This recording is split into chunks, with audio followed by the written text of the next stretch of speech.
Quando Jesus entra com um chicote e expulsa os cambistas do templo, aqueles que estavam na casa de oração fazendo comércio, Ellen White diz assim que quando Jesus entra no templo com aquele chicote na mão, o rosto de Cristo estava iluminado.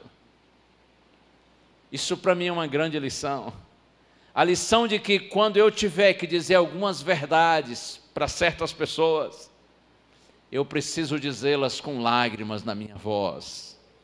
E antes de pronunciar essas palavras de repreensão, é bom passar em frente do espelho e ver se o nosso rosto está iluminado. Se o rosto estiver iluminado, vá e fale com lágrimas na voz. É assim que um pai repreende um filho. É assim que um cônjuge repreende o outro, se necessário for. É assim, irmãos, que a gente lida com as pessoas da nossa comunidade religiosa. É assim, com os de dentro, com os de fora, com todos. O fato da igreja ser uma igreja, uma comunidade de amor, de serviço, paciência, tolerância, não significa que a igreja deve ser omissa, covarde e deixar de dizer a verdade. A verdade precisa ser dita, mas a verdade tem que ser dita sempre com amor, com lágrimas na voz, com o rosto iluminado. Oh, glória a Deus por isso. Jesus diz: vocês estão limpos, mas não todos. Tristeza de Cristo por saber que um deles não foi alcançado pelo seu amor. Endureceu o coração, resistiu, e por isso tornou-se o traidor e se perdeu. Mas sobre essa questão da igreja anunciar a verdade, eu quero dizer algo mais, um pouquinho só mais, parecido com o que eu já disse no começo dessa nossa mensagem. Irmãos, como igreja de Deus, nós precisamos pregar para esse velho mundo a verdade presente. E a síntese da verdade presente, da verdade para essa época, é de que de fato o nosso velho mundo está de mal a pior, na reta final da sua história, caminhando para uma destruição iminente. No tempo em que nós vivemos, como igreja, a gente não pode só ficar com mensagens de conforto para as pessoas que estão aflitas ou enlutadas. No tempo que a gente está vivendo como igreja, nós não podemos ficar só fazendo ações de solidariedade, de assistência social, levando comida para quem, por conta da crise sanitária, também está sendo vítima da crise econômica. Mas, pastor, isso não é importante? Claro que é. Ter uma palavra de carinho, de conforto, de consolo, ter uma atitude de solidariedade, levar pão para quem tem fome, tudo isso é importante. Mas, irmãos, se nós ficarmos só nisso, nós estaremos sendo omissos, negligentes e até covardes em relação à mensagem que nós temos para pregar nesse mundo e nessa hora. Você compreende? Mais do que em qualquer outro tempo, a igreja precisa apresentar a verdade para o mundo. Quem quiser aceitar, que aceite. Quem não quiser, paciência, Deus não obriga ninguém. Você pode não acreditar, mas eu tenho o dever de lhe avisar que Jesus logo voltará, de que esse velho mundo está caminhando para os seus momentos finais em relação à realidade presente, porque ainda dentro de pouco tempo, aquele que vem, virá e não tardará. Essa é a grande verdade presente, que a igreja precisa anunciar, e a gente não pode se acovardar. Mas como eu disse, se a gente anuncia a destruição iminente, juntamente com essa mensagem vem a grande notícia, a melhor de todas as notícias, de que o fim é dessa realidade, mas significa o começo de um novo tempo, de uma nova era, de uma nova realidade. Isaías 55, versos 6 e 7, esse texto vocês conhecem.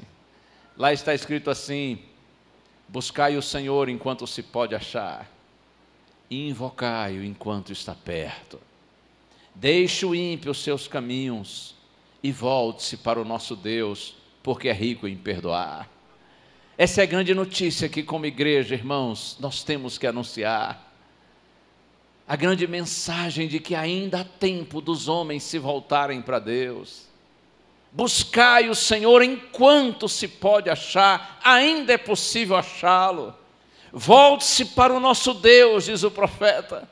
E mesmo que essa mensagem seja tão antiga, de séculos antes de Cristo, ela se torna tão atual e tão necessária. Volte-se para o nosso Deus, porque Ele é rico em perdoar. Essa é a grande mensagem, a grande verdade. Ainda há tempo para todos quantos queiram se voltarem para Deus e receberem o perdão dos seus pecados, o poder para uma nova vida e alcançarem a salvação eterna. Mas olha aqui uma coisa: buscai o Senhor enquanto se pode achar. Significa que chegará um momento quando não o acharemos mais. Busquem o Senhor enquanto está perto. Em algum momento Ele estará longe. Por isso a mensagem é urgente. Quando na cruz Jesus disse: está consumado, aquele foi o maior grito de vitória de todos os tempos. Jesus estava dizendo assim: minha missão está cumprida, e agora o caminho de volta para Deus está aberto. A ponte sobre o abismo está construída. Todos quantos queiram podem se voltar para Deus. Está consumado, missão cumprida, vitória conquistada, propósito alcançado. Mas o mesmo Cristo que na cruz disse: está consumado, Ele um dia no santuário celestial dirá: está feito. Se o está consumado significa a porta está aberta, o está feito no santuário celestial significa a porta está fechada. Quando Deus abre uma porta, ninguém fecha. Mas quando Deus fecha uma porta, ninguém abre. Precisamos dizer para as pessoas, irmãos, que a porta ainda está aberta, mas ela será fechada. Busque o Senhor enquanto se pode achar. Invoque o Senhor enquanto Ele está perto. Que Deus nos abençoe, para que essa igreja continue sendo igreja de Deus. Que essa igreja continue sendo uma comunidade de amor. Que essa igreja continue sendo uma comunidade de serviço desinteressado aos nossos semelhantes. Que essa igreja tenha paciência para com a ignorância das pessoas, tolerância para com as fraquezas delas, mas que essa igreja siga anunciando a verdade, e somente a verdade, e fazendo isso com segurança e com muito amor. Até o dia quando o nosso sonho se tornará realidade, quando o bem vencerá o mal em definitivo, e nós estaremos eternamente felizes na presença do Senhor. Deus abençoe sua igreja. Nós temos uma música que será cantada agora pela Abigail, e eu quero pedir a você que, enquanto ouvir essa música, reflita um pouquinho, e vamos orar e clamar ao Senhor que nos ajude a termos assim uma vida transformada pela presença de Cristo, uma vida abençoada pela presença do Senhor. Ouça a música e depois nós vamos orar juntos.